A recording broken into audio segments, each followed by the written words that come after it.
I'd like to call to order this Board of Supervisors meeting. First, could everybody please stand for the Pledge of Allegiance?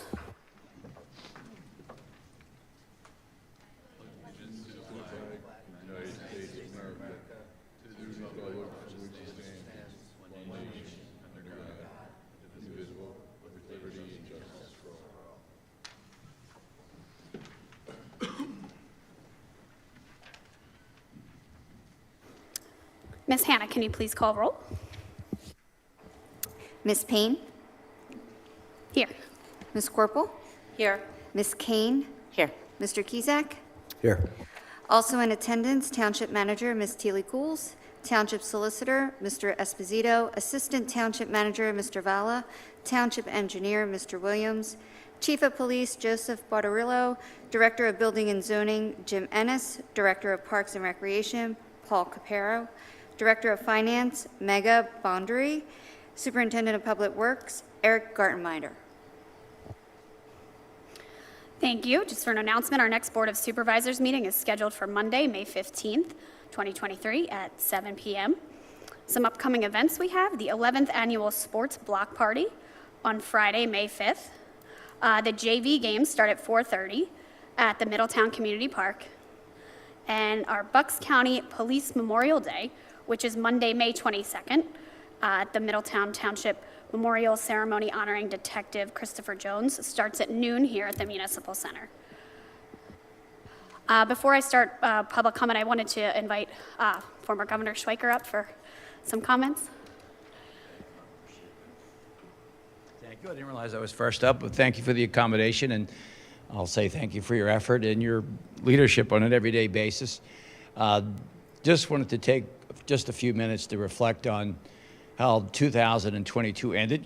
We all knew my mother, who served all of us as a longtime resident and a civic leader in her own right, and spent many years as the chair of the township's Park and Recreation Board, and had volunteered countless hours.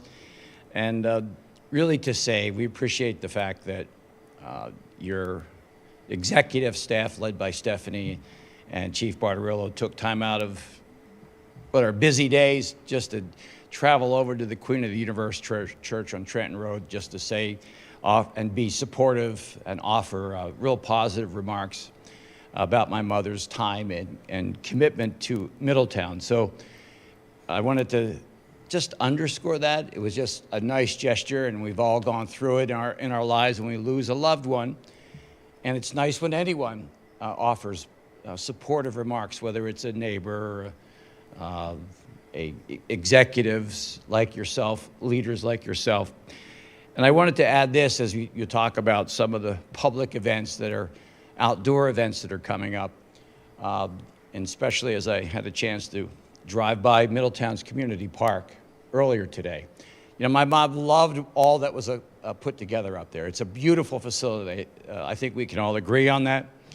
And I know there are other locations, and I'm someone that, as a young guy, because we've been here our entire life, put a lot of time in at Twin Oaks on Trenton Road. So got a pretty good feel for what existed some years back and how far we've come.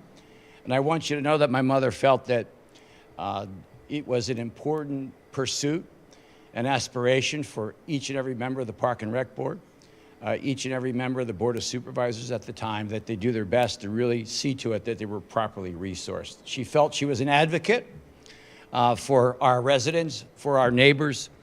And as I said to Mike a couple of minutes ago, it was almost like she was the perfect advocate and promoter for all things Middletown, especially that realm of offering outdoor and athletic options for Middletown's families. She absolutely loved it.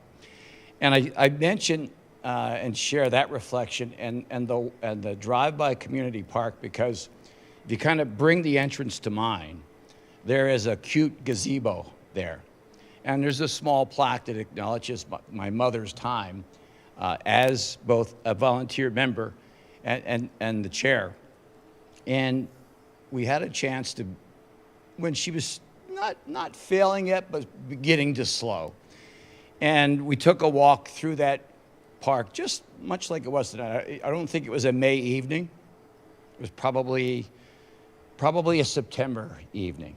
And it was a gorgeous time just to kind of walk through. And this is what I wanted to mention. She loved just seeing the families and the kids, regardless of age, whether they were just kind of taking a walk or competing. I mean, at the time, there was a girls' lacrosse game that was underway, and you could see the competition and the energy and the running and the shouting. Kids playing baseball, young and old, on the skateboards. And she turned to me, and as we were driving home, talked about, it's a special place. And really, she was bringing up the idea that it was just at one point, just a lot of beautiful open space and green, and now just a beautiful active recreation facility, and she was very proud of that. And but for the determination of people like yourself who just want to kind of give something back as municipal officials, it probably wouldn't have happened. And but for that constituency, that Park and Rec group, and that day at QU, a number of members, former board members of the Park and Rec Board, did visit as well to offer support and comments. And it's this: I realize, and it's probably a secret to some extent on how you kind of keep doing this, because having been a township supervisor for 8 years, it's not like every night is full of, praise and absolute fun. Sometimes you're gonna face some criticism. But I realized as we moved along that it just kind of elevated my mother. She loved seeing really what was a community park as an option for families and kids and coaches, young and old, to gather and to be there. Very much what we all want to see happen in the name of effective municipal government. And it just inspired her. And I think she felt so much pride about what had been accomplished, not just on Middletown's community park. I mean, probably, I don't know, there are probably 19 or 20 other sites now, some more passive than active. But as I look back, and we're all mindful of her 94 years and a couple of months, so she had a great run, yet part of that final third of her life was just enriched and so much more meaningful because of her effort in the civic sense of helping to enhance the park and recreation program here in Middletown. In my mind, as I mentioned a minute or two ago, it's kind of the rationale for why you want to encourage people to think about helping out and giving back to their community or giving back to their neighborhood, that sense of civic reward. I really think for those of us who knew her well, kind of extended her life. She loved it. So whether it's this board or past boards, on behalf of our family, just 2 notes of thanks. Taking the time out, Stephanie, thank you for being there, and for past boards for that endowment of faith and belief that my mom could do that work. So, and I think we're all a little bit better for it. And I think if we had the chance, we suddenly could transport ourselves to Middletown's community park or other places, Poplar, you name it. You can see the good of municipal leadership. But for your kind of effort and insistence that it be done right, those outdoor options wouldn't exist. So, Madam Chair, wanted to say thank you in a fancier way than just a card, which we certainly sent out a lot after we buried my mom in December. So, thank you so much. Thank you.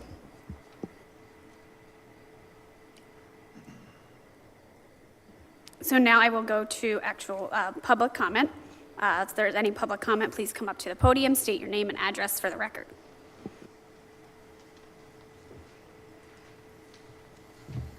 Hi, my name's Kaya Page. I live at 190 Red Rose Drive in Levittown. I am here for the same reason I was here 2 months ago. Across the street at 185 Red Rose Drive, he is running an illegal business. I have provided proof to the board members as well as, the zoning director of him taking cars down there at 9:30 at night. And I have the paperwork from the board, and it says there will be no auto activities on the subject property outside of the hours of 9 a.m. to 7 p.m. If I provide video of him bringing a car in at 9:35 at night with this employee and hiding it in the shed down below, and I have proof that it's from the lot, why are there not violations? He also painted it while it was down there, has since moved it back to the lot, brought it back again, and was laying underneath it. And it clearly says, no commercial auto activity on the subject property will take place, which includes any aspect of the sale of lot vehicles. It tells you will be no performing of any body work, detailing, painting, or other auto work on lot vehicles on the subject property. I have provided extensive proof that they're lot vehicles, that they're working till 9 and 10 o'clock at night, that they're painting down there. Like, the paint is toxic. It has tons of carcinogens. Automotive paint is not to be used in a neighborhood, in a residential neighborhood. It's supposed to be used in an auto body shop with a recapture system, with special ventilators and everything else. Like, what's the deal, guys? You're all aware of it. All of you have videos and pictures of them being at the lot, and them being on the property, of them being, all beat up. I've drawn pictures around all the dents and everything and show you they're perfect now. They come up from down below. Guess what? There's no more dents and everything else. And then they're put back on the lot. They're laying underneath them. The employees are laying underneath them. Like, why is he not getting violations? Why do we have to continue to put up with it? None of you would live across the street and put up with that. None of you. Thank you. I'm like, can anyone give answers? Can you guys email back? Can somebody show any effort whatsoever? Because it's really frustrating to have to live across the street from it. I can confirm to the board, to audience this evening, that since your complaints were made 2 months ago, the township staff, our building and zoning department, our police department, myself, we've been out there dozens of times. We have and continue to investigate violations. There have been zoning violations issued. There were 3 There zoning have violations been issued. citations issued. So There were just in citations terms issued of- for harassment, though, not for zoning issues. There's tons more zoning issues We going on. aren't going to get into individual zoning Stephanie, I haven't violations, emailed but you. I can tell you that we are consistently responding to the inquiries regarding the activity. We have ongoing investigations, and we have issued That's not true. violations. That's It not is true. I can provide, and I have provided to you guys, proof of the vehicles going down, the vehicles coming back with not the dents and being freshly repainted. Why is it not Anytime being there done? is sufficient proof for a zoning violation, we are moving forward. There's nothing that we We've have provided right now. Sufficient proof.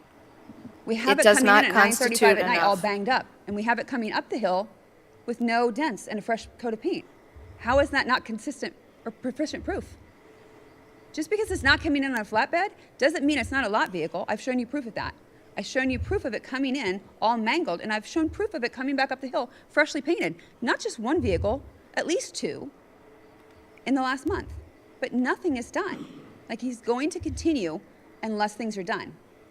And I'm telling you, Stephanie, you wouldn't live across the street from it. I promise you, violations would have been issued if you had to live across the street from it. We've It's not issued fair. violations, and we continue to investigate any complaints that are made regarding the property. So are you saying that there weren't violations? Do I need to send you separate emails? Because there were violations. I've seen all of the emails. I can confirm to you that we investigate every single inquiry that you send to us. There are currently no zoning violations. Do you understand it's a safety issue? Do you understand that, like, him painting has carcinogens in it? Tons of carcinogens in it. Like, that's a safety issue. And they are being painted down there. So I would, love to hear from all of you. Mr. Esposito, I would love to hear from you as to what's going on and what the violations, why they're not going out. I understand that, he's, harassed people. I've been the victim of it. But that should not shut down the violations. And that seems to be what it is. Just to be clear, like, that is not going to stop us from investigating what is going on. But it does take time to look into stuff, so. Oh, I understand it's taking time. And violations have been issued, and the police have gone out. Oh, I know the police have been out, trust me. So, I know I bear the brunt of it. That's why they're there. So, Oh.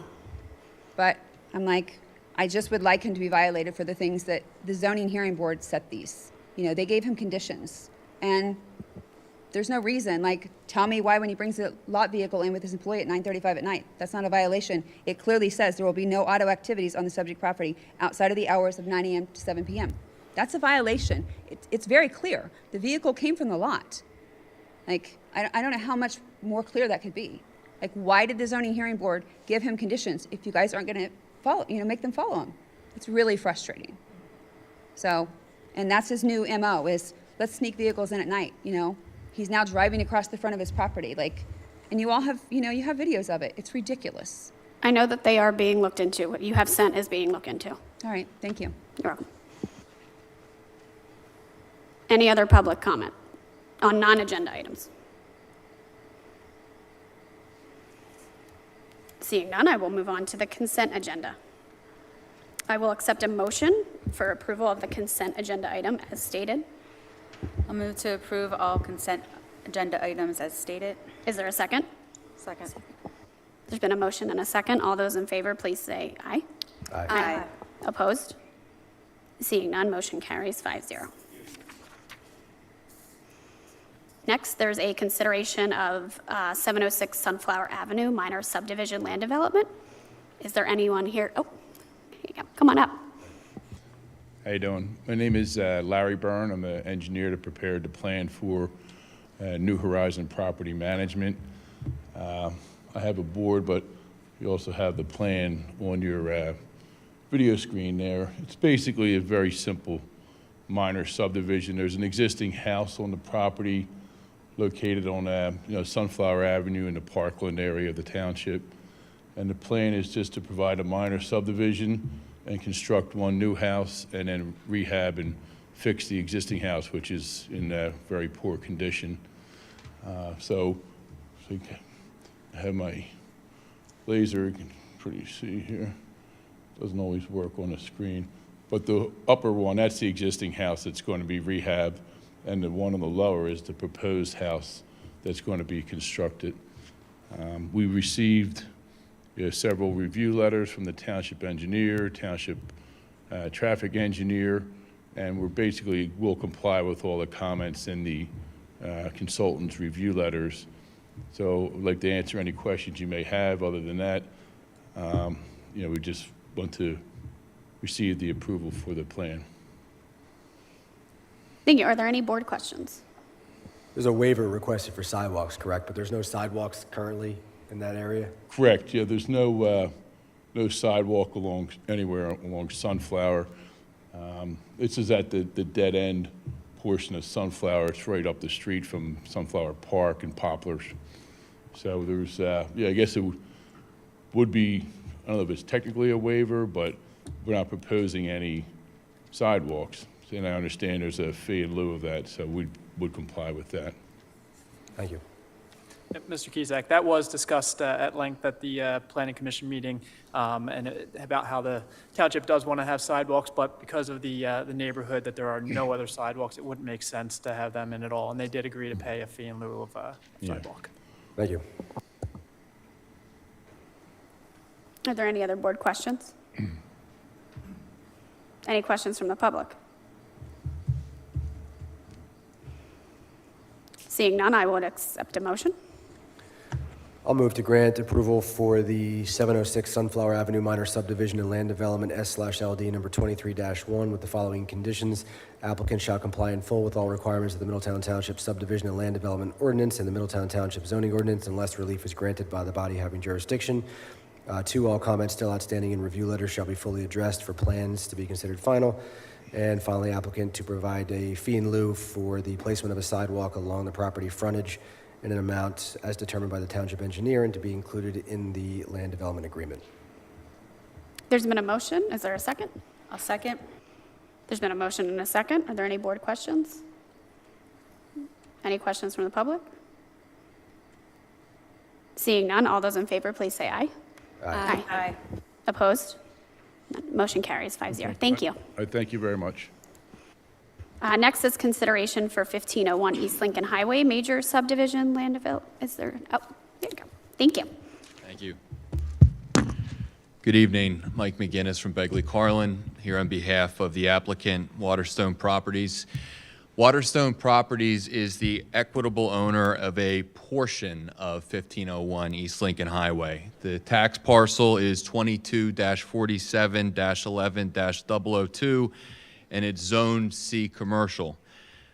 The subdivision, which is before you, would create a 1.88 acre outparcel. The underlying site is approximately 12.058 acres, and the location of this parcel is between the Inspire Credit Union and Starbucks. I'd like to give just a brief bit of background about why I'm here this evening, and I will note at the outset that Dan Gustafson is also present, although he's present remotely via Zoom, in case there are any questions for him at the end of this presentation. But as I'm sure the board is familiar, my client and Chick-fil-A specifically appeared, I think, over the course of many nights and many meetings to have approval for a subdivision and land development for this exact 1.88 acre piece of land. The approvals were secured in November of 2021 for the creation of the Chick-fil-A. At that time, my client, Waterstone, was the owner of the shopping center, the entire shopping center. That property, the shopping center, was sold to the present owner, U&Me Langhorne LLC, in December of 2021. As part of that sale, and it is depicted in agreements that were provided to the township, there was an understanding that there would be a reconveyance of this 1.88 acre piece back to my client once the Chick-fil-A land development and subdivision agreement was recorded. So post-approval, the idea was Chick-fil-A would work with the township, and specifically Remington and Vernick and TPD, address the remaining engineering comments. When the township was satisfied and Chick-fil-A elected to move forward, the land development plans would be recorded, the subdivision would be created, a parcel number would be assigned, and then the present owner of the shopping center would convey or reconvey the 1.88 acres back to my client. Unfortunately, as everyone is aware, it is now May of 2023, not November of 2021, and the status quo remains in the shopping center. And that, to be specific, is a statement that while my client would love Chick-fil-A to move forward with their development of this parcel, there is no guarantee that Chick-fil-A is going to move forward with the land development at this site. Which means if Chick-fil-A elects not to move forward, my client then would not reobtain this parcel that was bargained for during the transaction and the closing in December of 2021. So we're before you this evening for a subdivision to recreate, or I guess in this instance create because it was approved but not recorded, the exact same property, the exact same 1.88 acres, without the land development depicted on the plan. So put differently, post-approval, if we do secure approval this evening from the supervisors and we record the Mylars that would create the 1.88 acres, there would be two potential paths. Path number one would be Chick-fil-A, if the issues were resolved and they move forward, could simply record the land development, move forward with the construction in accordance with the conditions that the township placed on the project back in November of 2021. And this approval this evening for the subdivision would in no way whatsoever affect that path. The second potential option is, unfortunately, Chick-fil-A does not elect to move forward with this site for whatever reason. And in that scenario, the Mylars are recorded, the property is conveyed from the present owner back to my client, and then my client would market the 1.88 acres to any other appropriate commercial user. So for example, a bank or another QSR restaurant. And if there is a end user identified, a future tenant who's not Chick-fil-A, that tenant would then have to come back through the township and go through the entire process again in terms of land development approvals and compliance with the township engineer and traffic engineer. So distilled to its basics, approving this does not create any issues with future development. The entire process would need to be undertaken, and at the same time, it does not impede Chick-fil-A if they did elect to move forward at this location. This is really a technical matter that would allow my client to resecure ownership of this piece of land. 2 additional notes that I would volunteer here. As a condition of approval, my client has confirmed, and again, Dan can affirm this tonight if the board would like to hear that affirmation, that there will be no truck or van parking as a principal use at this location. So we will explicitly restrict that, meaning the use of this 1.88 parcel will be a commercial use if and when a tenant is identified. I know there's issues elsewhere in the township with parcels being utilized for van and truck parking, and that will not occur, and we will agree with that as an explicit condition of approval. The second small technical item is this would qualify and was reviewed by Remington and Vernick as a minor subdivision, except for the fact that, like the Chick-fil-A development, there will be an access easement for access to the 1.88 acre parcel. This is noted in the agreement between my client and the current property owner. And technically speaking, because there's an access easement that's required, this is a major subdivision, which means that we're in dialogue with Jim and Remington and Vernick, and the waivers for a major subdivision are being noted by Remington and Vernick and would be included in the approval resolution. It has no impact itself on the plan. It's just a technical item that I did want to state for the record this evening through dialogue with Mr. Esposito's office. So again, to summarize, this is just a subdivision, no land use. If Chick-fil-A moves forward here, great, nothing has changed. If Chick-fil-A does not move forward, it allows my client to take control of this parcel. There's a restriction on truck parking. It allows them to market the property to an appropriate commercial tenant who then would have to go through the entire land development process. So that is a bit of a long-winded summary, but it is sort of a confusing sequence of events, I think, that dictated an explanation about how we've arrived in this position this evening. So we appreciate everything the township's done to work with us to get to this point.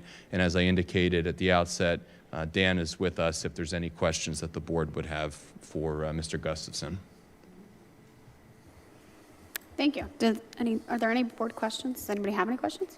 I trust you, Mr. McGinnis, but just to be clear, Mr. Esposito, is everything Mr. McGinnis laid out about the 2 possible scenarios, and most importantly, that any prospective purchaser and any land development they may propose for the property would have to come back before us for approval?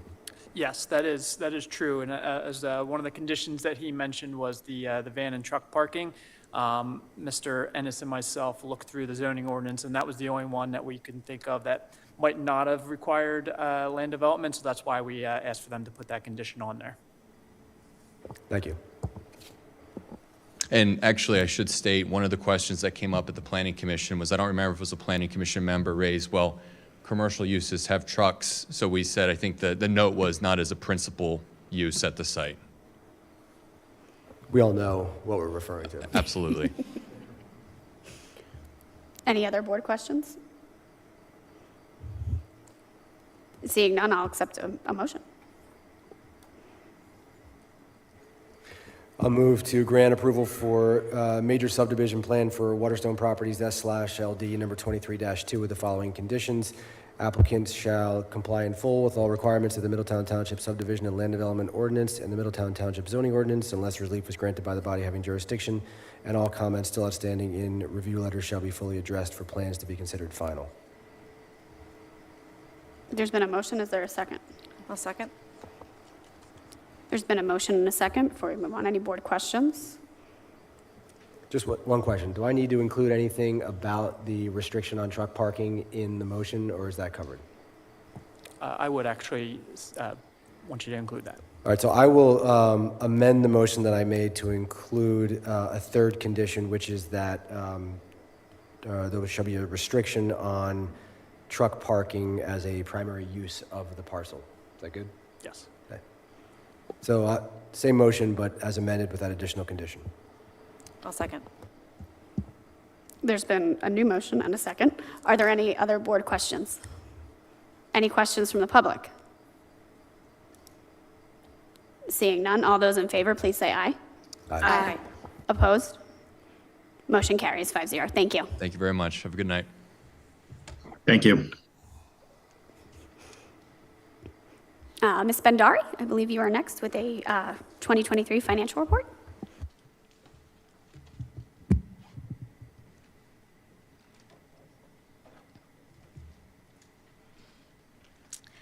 Good evening. I hope you all are doing well today. As mentioned, I'm going to be giving you a brief overview of our Q1 2023 revenue and expenses, a brief overview of our investment fund, and last but not least, a brief overview of an update on our pension plans. Okay, so far we're actually doing quite well compared to budget. We're at 24% of our revenue target and about 17% of our expense target, which means our incoming revenue is above our expenses in Q1 so far. This is better than what we were at the same time last year. Most of this revenue is driven by EIT, the hike in interest rates, township service revenues such as permits and other services that we have in-house, real estate taxes and trash payments actually coming in on time and a little bit higher overall. We're also seeing higher revenue on the Parks and Rec side. A lot of our program revenue has come in for the year, and that side of the township services is doing quite well. Great job to the Parks and Rec team for that. As I mentioned in our Q4 2022 presentation, both Falls Township and Langhorne Borough have both implemented the EIT tax this year. It's expected to be a $315K hit, so it'll be interesting to see how EIT pans out for the rest of the year. So far, we're doing quite well, but it could end up being a little bit more significant than that in the future months, so we'll just have to see. So a little bit more on our Q1 2023. I'm in comparison to Q1 2022. We actually are coming in at 105% compared to last year. This actually includes ARPA that came in last year, as well as highway aid fuel tax that we got in earlier this year than last year. So if you take that all into consideration, apples to apples, we're actually coming in 120% over last year at this time. So again, taking out ARPA and putting in the fuel tax last year at the same time so that it's comparable. As you can see, we're doing really well this year. Again, as I mentioned before, this is really due to earned income taxes, interest rates, and then the township services revenue being higher year over year. Our Q1 2023 actuals versus Q1 2022 expenditures actuals are coming in at about 99% of last year so far, so we're actually doing a little bit better than last year.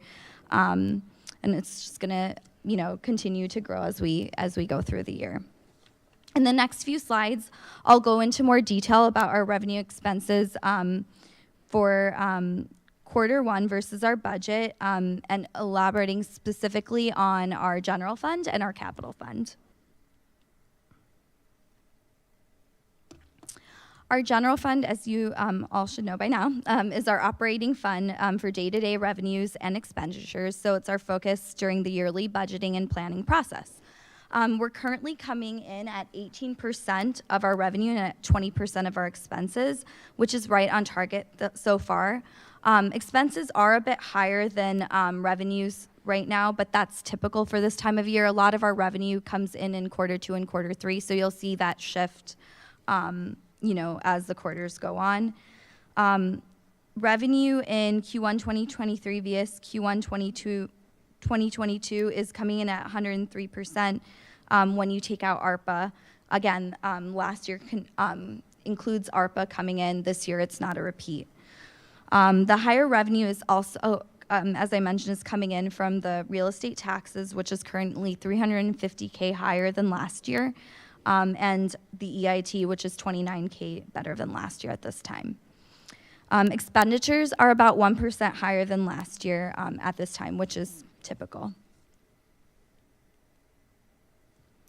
Our capital fund is the fund that we utilize for capital activities, including projects that can receive grant funding reimbursement. Our revenue is coming in a bit higher than expected so far this year and mostly consists of our RDA grant funding. We had some RDA grant funding from last year where we did not complete the project that came in this year. We also have quite a bit of interest coming in this year just with the interest rate hikes, so that's helping us on the capital side. And then there's also quite a few grants that we're expecting to come in, so we should see that hopefully in the next few months. Just wanted to note that when we plan our budget for capital, on the revenue side, we usually plan only those things that we know of. So a lot of, that's why it looks like the revenue is quite low comparably, and then we plan our expenses just based on projects that everyone wants to do. Usually this, throughout the year, changes, and we usually don't spend as much at the end of the year. So I just wanted to point that out so it's not confusing for everybody. Our expenses are at 9% right now. We've only really started a few projects at this time in the first quarter, so there's more to come, and a lot of the projects are going to probably kickstart in the quarter 2, quarter 3 time frame.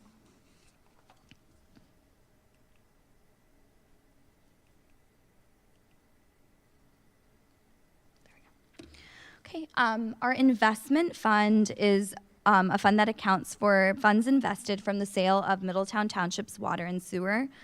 Unfortunately, as mentioned in the last quarter, we were seeing continued loss in our balance on our PFM managed side due to the market value of our portfolio trending low.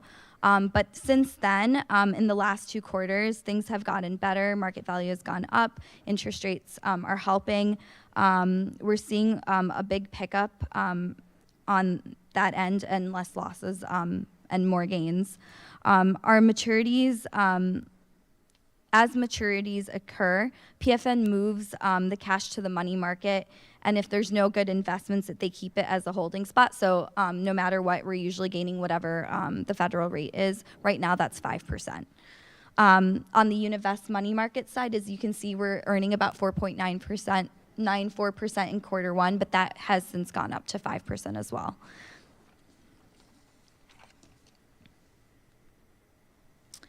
Pension. So the pension offers a pension to our employees, or the township offers a pension to our employees. This slide reflects the quarterly results for the investment side of the pension. Similar to the investment fund, our pension was showing negative, which was typical for that time period.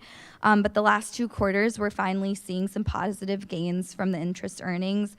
Currently, on the non-uniform side, we're seeing 3.4%, and on the uniform side, we're seeing 3.3%.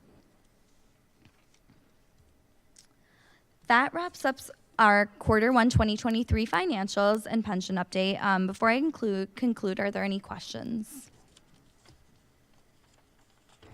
Is there anything in your review of first quarter 23 that we should be aware of that may negatively impact kind of the full year outlook?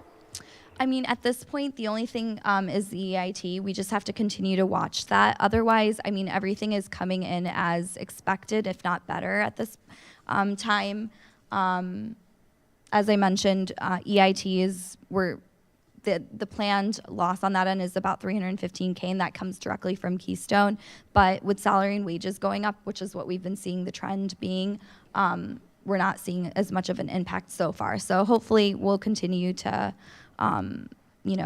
see that coming in as normal, or at least close to normal. But other than that, no, nothing at this point. Interest rates are really, really good right now, which is really helping us and actually increasing some of our revenue. And it doesn't sound like the higher interest rates is impacting our real estate transfer tax at the moment. So real estate transfer tax is lower than year over year for sure, but it's not extremely low. So we're still getting some revenue. It's not equal to last year, but we also budgeted that way. So we're comfortable with the numbers so far this year.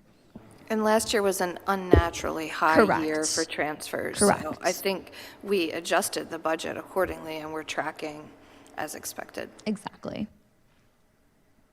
Any other questions? All right. Well, thank you so much. Have a great evening. Thank you, Ms. Bhandari. Next, we have Mr. Valla, presenting on the multimodal improvement plan. Good evening, thank you. I will be brief since you have a couple agenda items with me on them.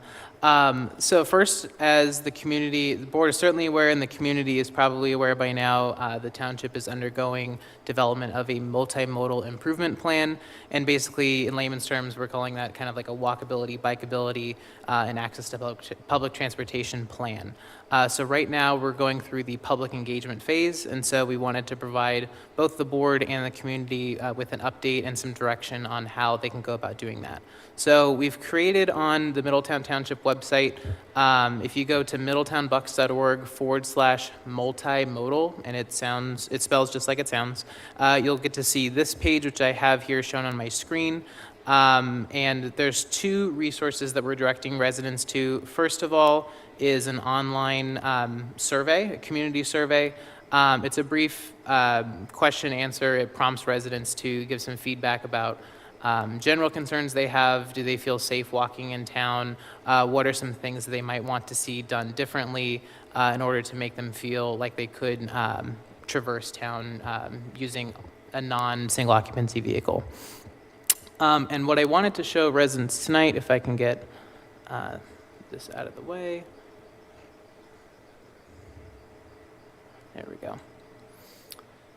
So if you go to the mapping tool, if you click that link on the main website, you'll get to see this resource coming up. If I can get it back to where it is. So back into Middletown. So what you'll see on the screen, you see lots of little colored lines, dots, and what you're seeing there is feedback from everyone else in the community who's already taken this survey. So you see right here, there's a lot of activity around the Oxford Valley Mall, and all of these different tools and lines in here, depending on what they are, indicate something different. And so I wanted to just briefly show there's two areas to add or contribute to this map. The first one is adding a route. If you click on it, of course it wants me to log in. Please forgive me. Thank you.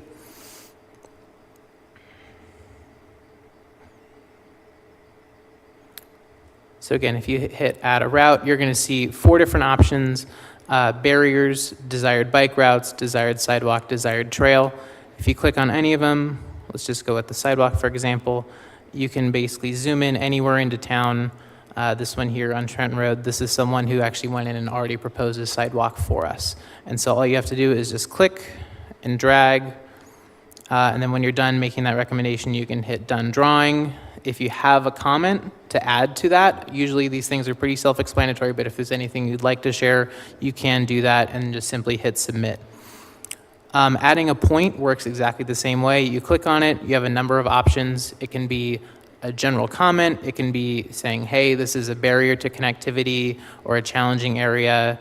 This is a place that I want to get to using either by foot or by bike. Or there's a gap in a sidewalk. I could add that. And again, there's multiple ways to accomplish the same thing, but all of these resources are in place for residents to help us articulate that on this kind of visual map. And if the other feedback from other residents is a little too distracting, you can go into this layers button, simply turn it off, and then you can be basically painting on a blank canvas. And one thing I did want to note too is that you actually do have the option to pick destinations or any points outside of the township. There's a few folks who plotted some things up in the Newtown area that they want to get to. Residents are absolutely encouraged to do that because those are potential intergovernmental partnerships that the township can look at doing for these connectivity options. And that's basically it. Again, both the survey and the mapping tool are going to be available throughout the summer. The next public meeting is later this month on Tuesday, May 30th, in this room at 6 p.m. We certainly welcome anyone from the community who's interested to come out and participate. Thank you, Mr. Valla. I just got 2 questions. One, if resident is having difficulty navigating that tool that you just, or just generally not very savvy with using websites like that, are there other options for residents to provide feedback besides through that interactive website? Absolutely. So that same webpage, middletownbucks.org/multimodal, my personal email address is on there. You can simply click on it. It'll prompt you to send me an email. You can certainly message that. You can also simply just call the township building, ask for anyone. If you say the word multimodal plan, generally our staff are going to know that that'll probably end up with me, and I'd be more than happy to work with any resident on that. Perfect, thank you. I will say, it was, once I got used to it, it was really easy to input all of the information that I wanted in there. And you know, there was an ease to it. Once I learned where to click, what to do, it became really easy to be able to generate that feedback.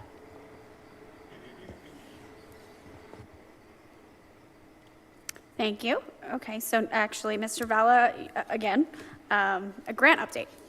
Yes, bear with me while I pull up my next screen.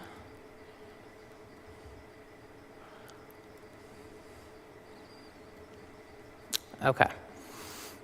So as the board is probably aware, and I know Ms. Bendari spoke about it briefly during her presentation tonight, Middletown Township is very aggressive in pursuing grant funding, especially with unprecedented amounts of federal infrastructure funding coming down.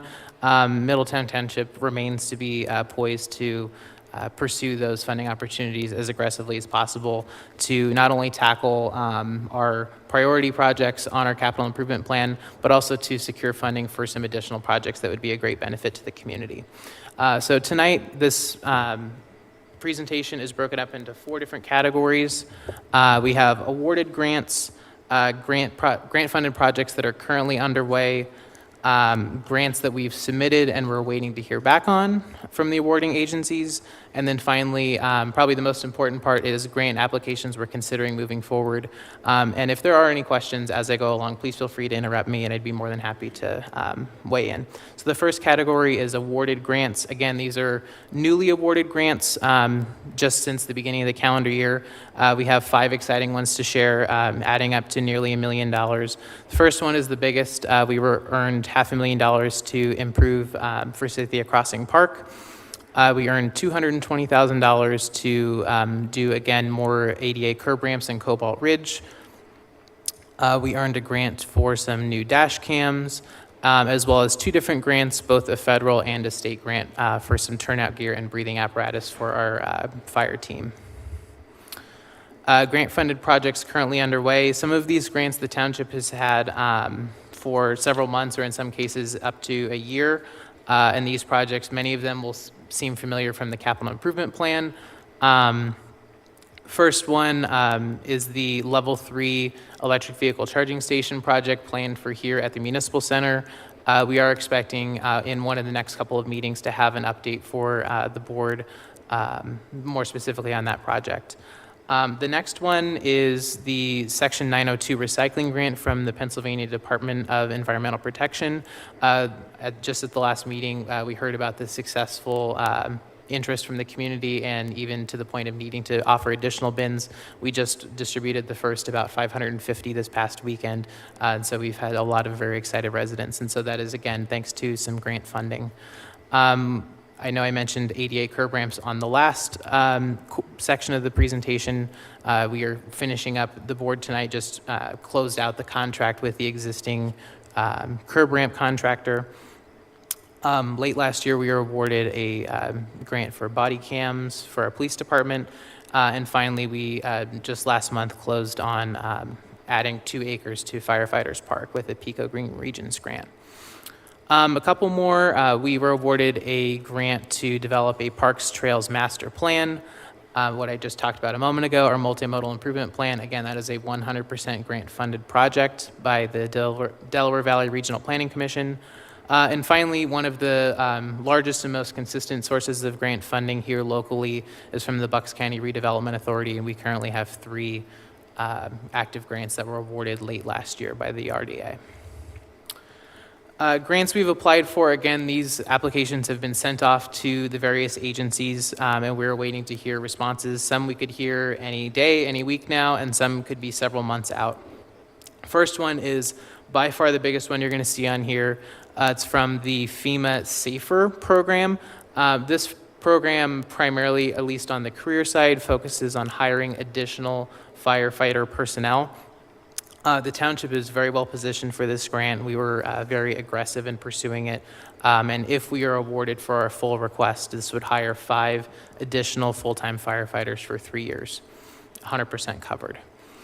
Next is the PennDOT Greenlight Go grant for some signal updates. I won't go through all of these individually, but I did also want to draw attention to, and it looks like one of them might be cut off on our screen here. There are 2 stormwater grants. One is for Langhorne Gables, and the other one is for Hillside Avenue that we've submitted for. And last is proposed grant applications. Again, these are applications that are live right now that we would, if there is any feedback from the board, we would certainly welcome it.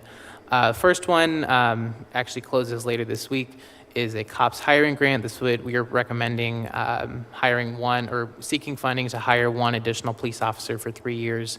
And the match requirement is essentially any additional costs which are listed there. The next one, it's a little bit unusual. We did receive a direct allocation. Again, we just talked about federal infrastructure funding. This is one of hopefully many pieces of that to come. This one specifically is earmarked for energy efficiency and conservation block grant. Because of the township's size, we received a direct allocation of a little over $76,000. And on our next agenda item, we're going to be recommending a solar feasibility study to hopefully effectuate using these funds for some solar energy projects in town.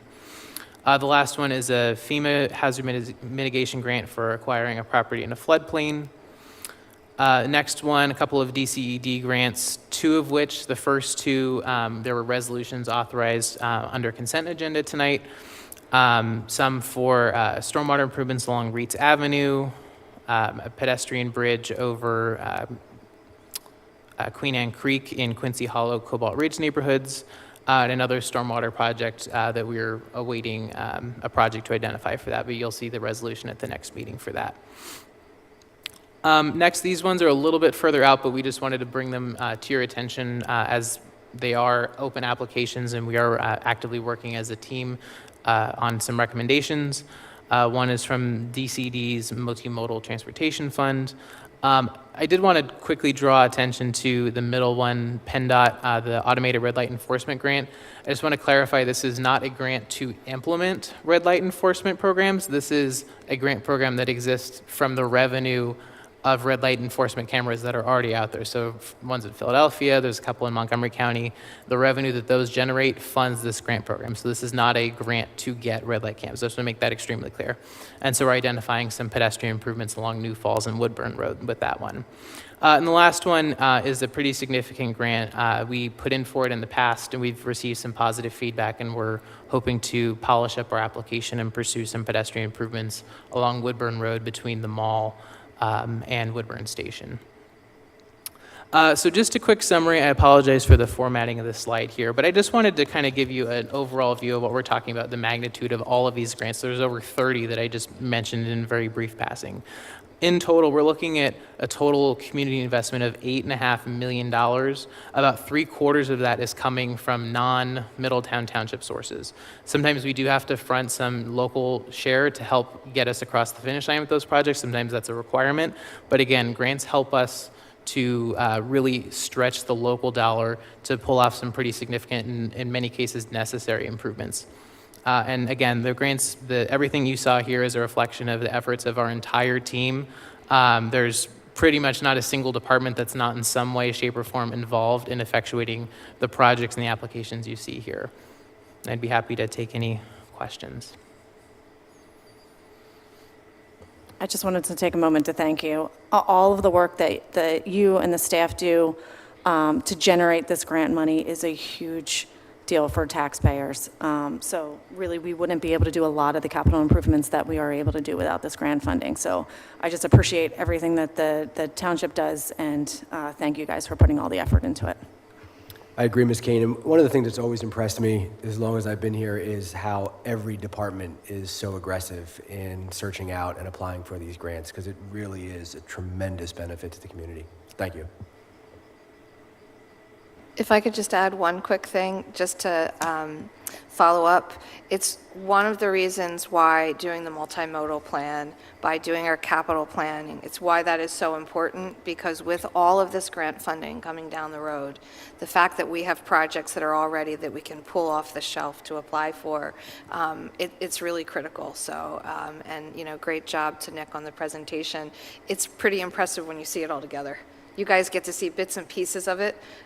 I hadn't made it to that last slide to see how awesome that looks, so great job. Yeah, thank you, Mr. Valla, and for everyone for your hard work on obtaining the grants, too. You're next as well on the next agenda items. Thank you. Consideration of authorizing a solar feasibility study. Go ahead, Mr. Valla.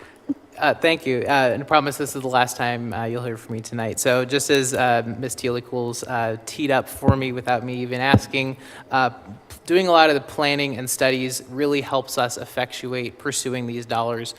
This EECBG funding I talked about briefly, again, this is a direct allocation of federal dollars specifically for energy efficiency programming or projects. One of the requirements is essentially to have some level of strategy or planning in place to use that funding. And fortunately, we have a climate action plan that we're ahead of the game by 1.5 years already doing that. But with that, we've talked about doing solar energy projects or adding some sort of solar panels to this building, potentially other locations in town. And what we're recommending to do, especially now that we have some funding that we'd like to recommend using towards that effort, is we wanted to really develop a strategy. We have this building obviously being probably the biggest and primary location, but we have several other locations in town, including some of our parks as potential locations. This was a very active conversation with the EAC during our climate action plan process. I really want to identify what are the best locations, and not only that, but what makes the most economical sense. Are we getting the biggest bang for our buck? Because just because we're putting up a solar array in a specific location doesn't necessarily mean it's going to be the best position for the sun to get the maximum energy production or offsetting the largest costs. And so what we're recommending doing is contracting with local company Exact Solar of Newtown. They have worked with a couple of other municipal governments in southeastern Pennsylvania to effectuate solar projects. They do also this planning study service, if we would like. And basically what we're hoping to do is get some sort of a strategy in place and identify where does it make sense for us to do solar projects. That way we can make the best recommendations and prioritize those to you all in future years. Thank you. So just to reiterate what you already basically answered in the last presentation you gave, but this has no real impact on the budget because it's money that we've received via a grant that's going to pay this $7,500. Is that correct? We can submit for it if you would like. It is a relatively minor cost to do this plan. That was actually kind of the original conversation, was to use that funding that we just talked about for this planning. But because the cost is pretty minor, we're recommending proceeding with it, and then that way we can use the entirety of that block grant money to effectuate the findings of this study. Okay, thank you. Are there any other board questions before? And we know that there's a lot more grant money available for green energy and solar projects that's out there, that as we do these feasibility studies, as we have the support of things that we want to do and show that we are going down that path, it becomes much easier to get those grants, which means it is much less money that the taxpayers from Middletown have to pay out of their township tax. Absolutely, especially as this funding becomes more and more available, it's going to become even more competitive than it is now. The extent we're able to say, yeah, we want to put solar on this building, help us do that. Or if we can say we need $750,000 to put 200 solar panels so we can generate 3,000 kilowatt hours of energy per day, that makes a big difference to these granting agencies. They want to know that we've done our homework and we know what we're talking about and we know what we need, so that way we're using their funds the best way possible. And I don't know if you know at the top of your head, but can you remind me roughly how much we spend in energy, in electricity a year or a month for the township? Just in this building alone, we spend a little over $100,000 per year. And if we were to, I can certainly run the numbers across all of our accounts, but I mean, we have street lights, we have traffic signals, all of those run on energy. And if I might also share, going back a full year, last April, the board authorized a new energy supply contract. And today is actually the first day that that agreement is in place. And so that means today is officially the first day that we are running on 100% renewably sourced energy in Middletown Township for township accounts. It seems like this is a small investment for something that could really benefit the, our township. I'm ready to make a motion if you want. I'll accept a motion. I move to authorize the solar feasibility study from Exact Solar of Newtown, PA in the amount of $7,500. Seeing as there's been a motion, is there a second? Second. There's been a motion and a second. Are there any other board questions before we move on? Any questions from the public? Seeing none, all those in favor, please say aye. Aye. Opposed? Motion carries 5-0. Thank you, Mr. Valla. Next, we have a discussion about a zoning hearing board application. Mr. Esposito, I'm going to turn it over to you. Yes, thank you.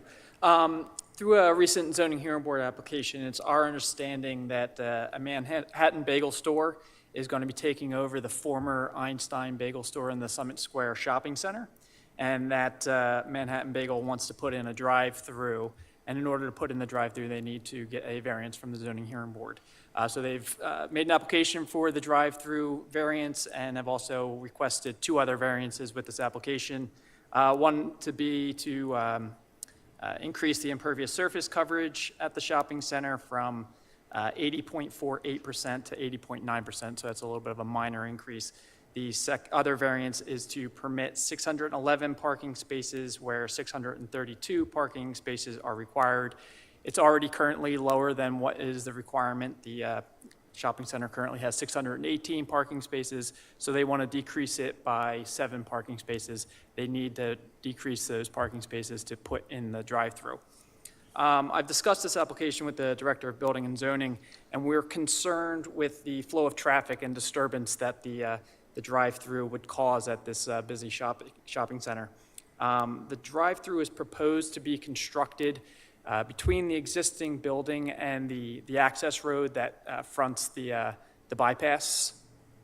And the way that they're proposing it is that they would instruct the entrance to the drive-through would come through the parking lot at the current entrance of where the Einstein Bagel is, go around the back of the building, and it would exit in between that building and where the hibachi restaurant is.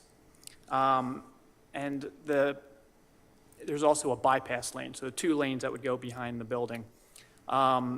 Looking at the design, there's not much stacking that would permit the cars to stack behind the building, so it looks like it would cause a problem with stacking where the parking spaces are and would cause problems with blocking people from pulling out. It's already a busy shopping center, and decreasing the parking spaces is another concern. So due to the disturbance of the flow of traffic and disturbance of parking spaces, it is our recommendation that you would send me to oppose this application. So if the board is so inclined, they can make a motion to do so. I'd be happy to answer any questions on the zoning application. Does anyone have any questions? I'll make a motion to send Mr. Esposito to the next zoning hearing board meeting. I'll second. Been a motion and a second. All those in favor? Aye. Motion carries 5-0. Thank you, Mr. Esposito. Okay, so other business. I will start with Mr. Williams. Nothing. Nothing? Thanks. Mr. Valla. Just wanted to wish Supervisor Kizak a very happy birthday. That's all. Supervisor Kane. Nothing further. Nothing further? Happy birthday. Mr. Esposito, do you have anything? Sorry. I just wanted to announce that the board did hold an executive session prior to tonight's meeting to discuss litigation and possible litigation matters. And happy birthday, Mike. Mr. Liefels. Just quickly wanted to recognize the township team's effort on Earth Day, a very rainy Earth Day. So congratulations to the EAC, Parks and Rec, Public Works, Parks and Rec Board, the HRC had a table, and also congratulations to the township employees in Public Works and a bunch of volunteers to distribute the recycling bins. So great job, everyone. Supervisor Hannah? Happy birthday, Mike. And I just wanted to say thank you to all the people in the township that volunteer for Earth Day, and also the residents who volunteered for the community cleanup, and Parks and Rec and Public Works for organizing that event. It was awesome. Supervisor Corporal? I want to say thank you for the presentation on the grant program, and I just love seeing everything that, and I know all the township staff work so hard on that, and it's really so helpful for our community, and I know it's a lot of hard work that goes into it, and it's definitely worth the effort, and I want to thank you for that. And of course, I want to say happy birthday to Mike. Supervisor Cusick? Thanks for all the birthday wishes. Nothing else. With that, I will also say happy birthday, and remind everyone that there are cupcakes and treats over there to help celebrate.